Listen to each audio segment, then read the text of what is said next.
the race cars of first, second, and third. Jan Beekes, Greg Moore today not very happy. Yeah, that's true, Paul. He's now out of the car. Greg, at first we thought it might be engine related. Looks like it's near the gearbox. Yeah, I guess the output flange that connects the drive shaft to the transmission broke, and it's just our bad string of bad luck is keep going. And you know, hopefully it's done now. It's disappointing though here in Vancouver, and we want to do well at home. The whole players team was excited. We were just doing our job and just driving around, picked off a couple guys in the pits, and we were just biding our time. Tell us about track conditions. Before the race, there was a lot of concern about pickup. Is it bad offline right now, or is it still pretty good? I think it's pretty good the way it is. I mean, the big issue right now is braking, because a lot of people are flat spotting the inside front tire under braking, and I think that could be the outcome of the race. Well, Greg Moore, unfortunately, now is just going to be a spectator here on a day named in his honor, Paul. And the crowd was very responsive to about everything Greg did on the racetrack this weekend, really cheering him on. Great crowd here today. This race, which has a record crowd this weekend, always is the largest sporting event in Canada. In fact, the basketball stadium, the football stadium, both adjacent here, the GM place and BC place. If you filled them both on the same day, you still wouldn't match this crowd. No, they get a great draw here. I'd sure like to have the Molson concession at this place. Now the official's going to restart Magnuson and get him going again. It's taken a while, though, and obviously he's fallen well behind. Brian Herta. Let's go Stefan Johansson. As they do get Magnuson started. That breakup again as the bridge is overhead, because the signal for the onboard camera fires from the car up to a helicopter hovering overhead and then down to be communicated by satellite out globally now. ESPN reaching so many parts of the globe. So Johansson now has to set up and chase Gordon.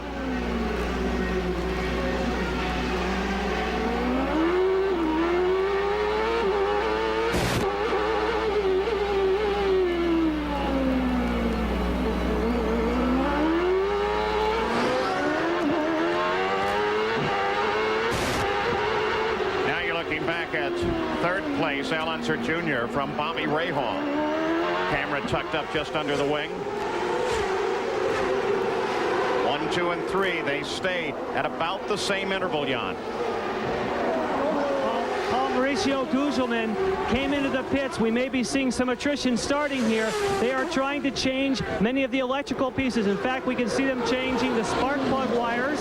They're going to change the electrical boxes. So Mauricio Gugelmin sits in the car while they go to work on his Ford Cosworth to try and get something going here in the electrical department. Let's go down to Gary Gerald. Jan Magnuson is in. The Hogan Penske team looking it over, as well as Dick Perry and Gene Axtell, the IndyCar officials. The concern is at the right rear. The tire was shredded. They've changed it. Apparently the suspension's okay, and he's gone. He's back in the race.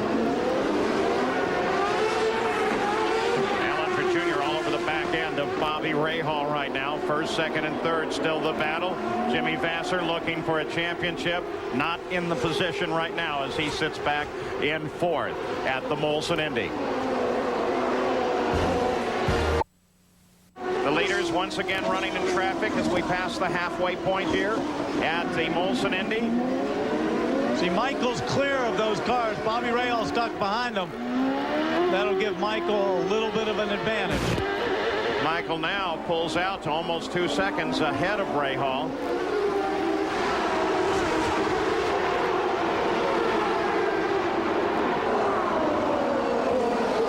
Davy Jones, of course, Delco car in the midst of all that.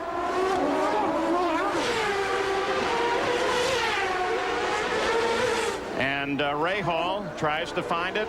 Davy lets him have it. And Bobby Rahal now has to hold off the challenge of Al Unser Jr.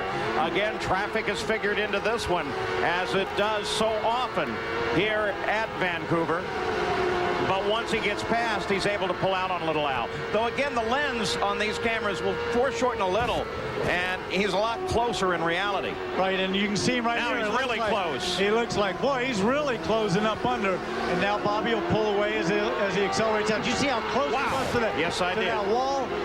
I mean, these guys are trying everything they know. Al knows he has to be up in the front at the top, not third with Jimmy in fourth. He's got to be in that first or second spot if he's got any chance of a championship.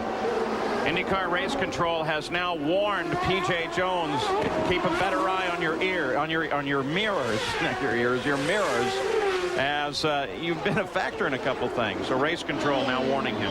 Well, one thing he can get a benefit from too, which I always like for my crew, is sometimes when a faster car is coming up behind you, that the crew actually warns you a little bit that they're right behind you, so you start paying attention more to your mirrors.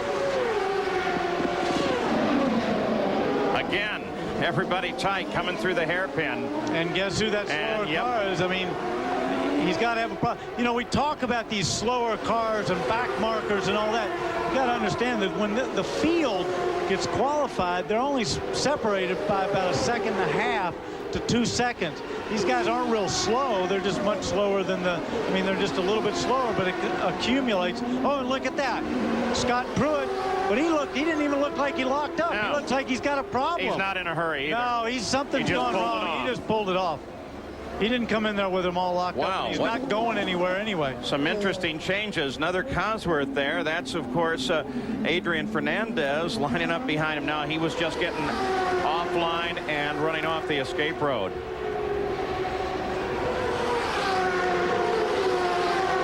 Some interesting off. Ribeiro in the hairpin. Dangerous spot. Yeah. Oh. Look, his left front wheel is all askew there. So he's hit something.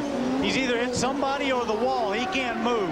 There come the leaders, and that, of course, closes Jimmy Vasser up a little bit on more than a little bit. Closes him up right onto the rear of Rahal, but now they're going full course yellow. The pits are open, so they can stop, and the pace car will come out, and the field will bunch up once again. As if we needed something any tighter than we already have, it's still Michael at the top, followed by Bobby, Little Al, and the points leader, Jimmy Vasser. With the pits open, Michael comes in, Gary. He is at the very first available pit box. What I'm wondering already is if this would be enough to go the distance. I don't think so. It's a great stop. About 12.5 seconds on my clock.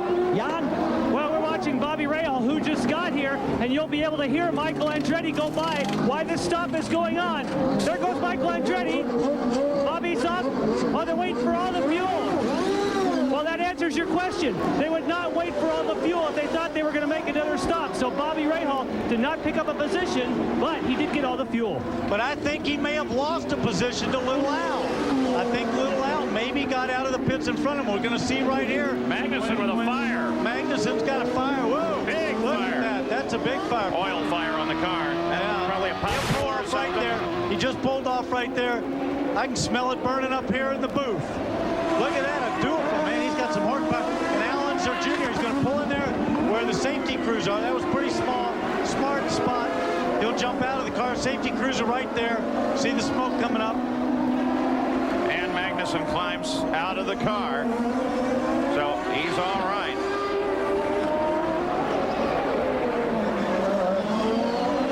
And Magnuson has a fire line up at the back of the car as he came down the front straight. He finally pulled off into this area. The safety crews were right there. The IndyCar safety team, they got the extinguishers on it. Jan climbs out of it, and so the day is over. But what could have been a little bit of a catastrophe, is there such a thing, a little bit? What could have been a catastrophe for Magnuson turns out okay, but I'll bet that car is really fried. And while that was all going on, Al Unser Jr. beat Bobby Rahal out of the pit. So we have Michael, Little Al, Bobby, and Jimmy Vasser look like he got out right behind them. So this is shaping up to be awful exciting. Now Jimmy Vasser's got to worry a little bit more, because those two guys are the two guys chasing him the hardest at the moment, because his teammate Zanardi's out, and they're one car away from him being right behind him. This, of course, is the reason for the full course yellow. Ribeiro with damage to the left front in the hairpin, so they bring out the pace car. And as soon as the field is passed, they will try to get Ribeiro out of there. What they had to do was respond to the fire first, which happened after this impact with the wall. Ribeiro is obviously all right, and the focus of attention shifted to Magnuson's car on fire. Well, that, and they need, I would imagine they can't just pull that car out of the way. They have to get that thing up and out of the way because of that broken left. No, but you saw Magnuson walking through the background beyond the smoke there. But what they did is what would normally pull it out got dispatched on the fire. Now the safety team is there and putting the hook through there so that they can pick that car up, I would imagine. They're getting Andre out of the car, so they are going to pick it up. So Ribeiro climbs out of his car, disabled with contact to the wall over in the hairpin turn, and the full course caution is out. Stops have been made. Michael Andretti continues to lead. Well, now ESPN Speed World's presentation of the Molson Indy from Vancouver, Canada is being brought to you by Toyota Motorsports. Our minds are always racing. By Bosch Platinum, the ultimate spark plug. For a retailer, call 1-800-TOP-PLUG. And by Firestone, America's tire since 1900. Well, how's this for a story? Jimmy Vasser comes into the pits, stops, and comes out a little too fast, Gary Gerald? That is exactly the case, Paul. He was clocked at 67 miles per hour. It's a 60-mile limit. They'll sometimes give you the 5-mile-an-hour fudge factor, but 66 is what they call the drop-dead speed. Tom Anderson and the team down here calling the shots on the radio to Vasser won't comment to us. They are very angry, as you can well imagine. So much at stake, emotions running high. But when they go green, Jimmy Vasser will have to make a drive-through, not a stop and go, but a drive-through on pit road. It's obviously going to cost him several positions on the racetrack. Yeah, and a drive-through here has essentially the effect of a stop and go because of the way the pits are positioned. But in the championship point, now a 8-point spread over the top three in the battle, Vasser, Unser, and Michael Andretti. Behind the pace car, of course, a double incident here. Andrew Ribeiro, disabled car in the hairpin. He got together with Blundell. No report on Blundell. And then, too, we had the Jan Magnuson fire. And Magnuson, of course, got out after they put the fire out. He is fine. Michael Andretti is the leader. Al Unser Jr. with a good stop into second place. Ray Hall is third.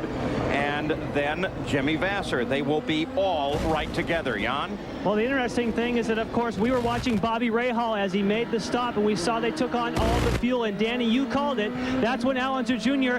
Hey, Al Unser Jr. is coming into the pits. They have decided he cannot make it. I was just going to say he didn't have enough fuel.